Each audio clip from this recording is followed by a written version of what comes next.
రెండు తెలుగు రాష్ట్రాల్లో ప్రైవేట్ కళాశాల లెక్చరర్లను చూస్తే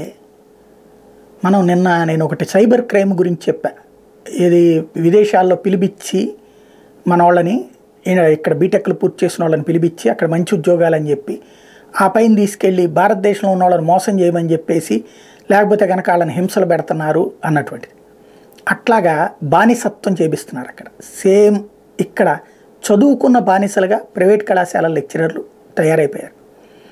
ఈ మాట అనడానికి చాలా ఆవేదన. ఎందుకంటే ఒకప్పుడు నేను పనిచేశాను కాబట్టి, ఉపాధ్యాయుడిగా అధ్యాపకుడిగా పనిచేశాను కాబట్టి నాకు ఐడియా ఉంది. ప్రైవేట్ కళాశాలలో పనిచేసి ప్రైవేట్ స్కూళ్ళల్లో పనిచేసినటువంటి వాడి అప్పుడు ఇంత అసహ్యకరమైన పరిస్థితి లేదు. అప్పుడు ఎలాంటి బాధ అనిపించేదంటే, నేను ఆ ఫీల్డ్ ఎందుకు వదిలేశానంటే అది చాలా హాయి, ఎందుకంటే గౌరవం లభిస్తుంది. అప్పుడు ఈనాడులో పనిచేస్తా ట్యూషన్స్ చెప్పేవాడిని, ట్యూటోరియల్ కాలేజీలో పనిచేసేవాడిని. హాయిగా ఏంటంటే వాళ్ళతో గౌరవం ఉంటుంది, ప్లస్ ఈనాడు సాయంత్రం అయ్యేటప్పుడు 2 వార్తలు రాసేసుకుని చక్కగా మనం సమాజానికి అంత ఇంత చేసినట్టు ఉంటుంది. అట్లాగే సమాజంలో భారత పౌరులను తయారు చేసేటువంటి క్రమంలో మన ప్రయత్నం అన్నట్టు. కానీ ఎప్పుడు అసహ్యం వేసిందంటే, ప్రతి ఏడాది కూడా అప్పట్లో కొత్తగా అంటే టీచర్లని మే జూనుల్లో నుంచి రోల్లోకి పెట్టుకుంటారు. ఒక 5-10 మందిని మాత్రం పర్మనెంట్గా ఉంచుకుంటారు, అటు పెట్టుకుంటారు.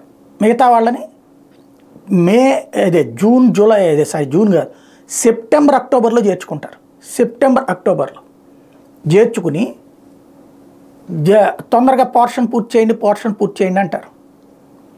జనవరి కల్లా పూర్తి చేసేయాలి పోర్షన్, అది టార్గెట్ పెడతారు. మనం అనుకుంటాం పోర్షన్ పూర్తి చేశాక మనం కూడా హాయిగా అప్పటికి నోట్సులు తయారు చేపిస్తాం, అంత సిస్టమ్ కదా అనుకుంటాం.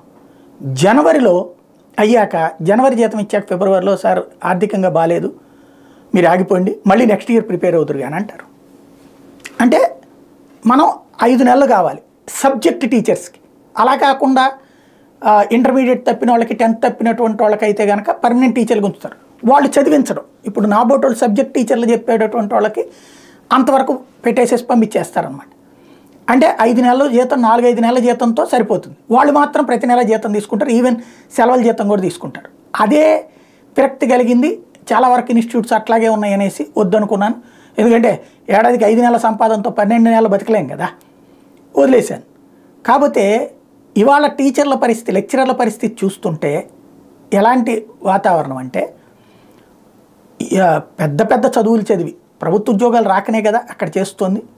10-25 ఏళ్ళు పనిచేసిన వాళ్ళు కూడా ఇవాళ సెలవులు ఉండవు వాళ్ళకి, ఆదివారాలు కూడా పనిచేయాలి. అదేమంటే మేనేజ్మెంట్లు ఏమంటాయంటే, నీకు ఆదివారానికి కూడా జీతం ఇస్తున్నానుగా రా అని చెప్తారు. నెంబర్ 1. నెంబర్ 2 వచ్చేటప్పటికి ప్రభుత్వాలు అసలు ఆ ప్రైవేట్ లెక్చరర్లకు ఒక శాలరీ ఫిక్సేషన్ చేయాలి, ఎంత ఉండాలి అన్నటువంటి. కూలీకి కూడా మినిమం వేజ్ ఎంత ఉండాలి అని ఉంది చట్టం, కానీ ప్రైవేట్ లెక్చరర్స్కి అట్లా మినిమం వేజ్ లేదు. దాంతో ఏమైపోయింది, ఒకడు 10,000 అంటాడు, ఒకడు 25,000 అంటాడు, ఒకడు 30,000 అంటాడు, ఒకడు ఇచ్చింది తీసుకోమంటాడు. మనకి ఇంకా ఆప్షన్ లేదు కాబట్టి అట్లా వెళ్ళాలి. ఇంకొక కాన్సెప్ట్ ఏమవుతున్నది, వాళ్ళు ఇప్పుడు పిల్లల ఇళ్ళకెళ్ళి ఎవరన్నా 10th క్లాస్ లిస్ట్ ఇస్తారు, ఇళ్ళకి వెళ్ళి ఒక సగటు అడ్వర్టైజ్మెంట్ డిపార్ట్మెంట్ వాళ్ళు కనుక పాంప్లెట్ ఇవ్వడానికి వెళ్ళినట్టు వీళ్ళు వెళ్ళి, అమ్మ నేను సో కళాశాల లెక్చరర్ని, ఒకసారి మీతో మాట్లాడచ్చా అని ఇంట్లోకి వెళ్ళి కూర్చుని, మీ అబ్బాయో మీ అమ్మాయో 10th క్లాస్ పాస్ అయింది కదా, ఇంటర్మీడియట్ మా కాలేజీలో అయితే ఇట్లాంటి అవకాశాలు ఉంటాయి, ఇక్కడికి చేరచ్చండి అని చెప్పి అడుక్కోవాలి. ఏ స్టూడెంట్స్ అయితే ఒకప్పుడు గౌరవించేవాళ్ళు అదే స్టూడెంట్స్ ఇళ్ళకెళ్ళి వీళ్ళు ఆ గౌరవాన్ని ఆ సంస్థకి చేయాలి. అట్లా చేస్తానన్న వాళ్ళకే ఉద్యోగాలు, లేకపోతే ఉండవు. పోనీ మినిమం సెక్యూరిటీ ఉందా? నథింగ్. వాళ్ళకి ఏదన్నా అయితే ఏమైనా పట్టించుకునే వాళ్ళు ఉన్నారా? నథింగ్. నిజంగా ఒక నరకం అనుభవిస్తున్నటువంటి వర్గం కళాశాల లెక్చరర్లేమో అనిపిస్తోంది.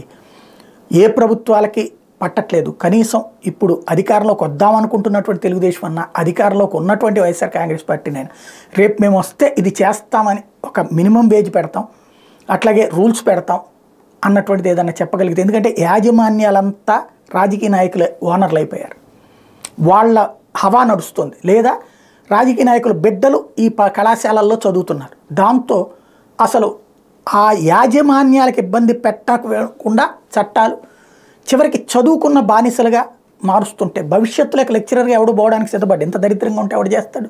అప్పుడు ఎవరు చెప్పిస్తారు? ఆర్టిఫిషియల్ ఇంటెలిజెన్స్తో పాఠాలు చెప్పిస్తారు మరి.